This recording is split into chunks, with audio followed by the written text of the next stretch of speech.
Joe Biden is on his way to being sworn in as the 46th President of the United States. That makes a lot of Canadians happy and relieved. We can look forward to a more civil relationship with our southern neighbor in the coming years. But that doesn't mean it will be all wine and roses from here on in. On issues including trade, energy, and even environmental policy, there could be conflict ahead.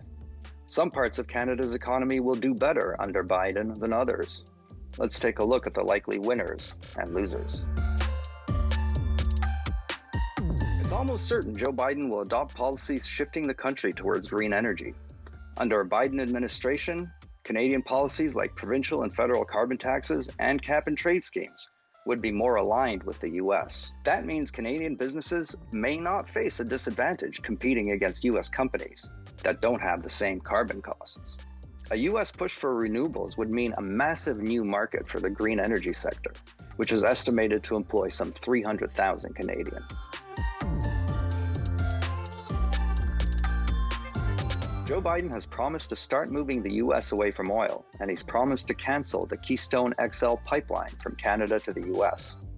All that could be bad news for Canada's oil patch, which is already struggling with a collapse in oil prices this year. But it might not be as bad as it looks.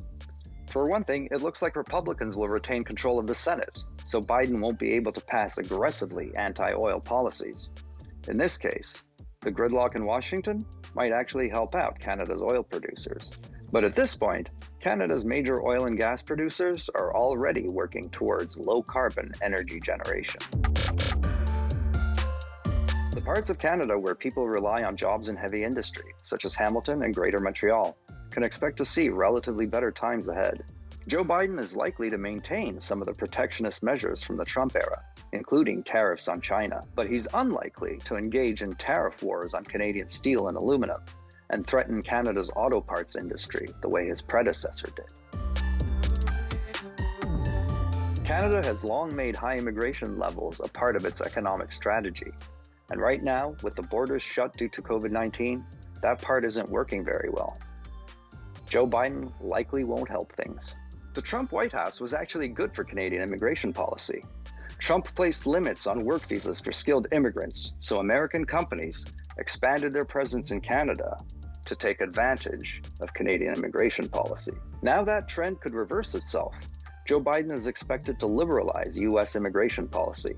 In the future, Canada may have to fight harder for skilled migrants. But whatever the specific ups and downs may be, it's clear Canada will be better off with more predictable, more level-headed leadership in the White House.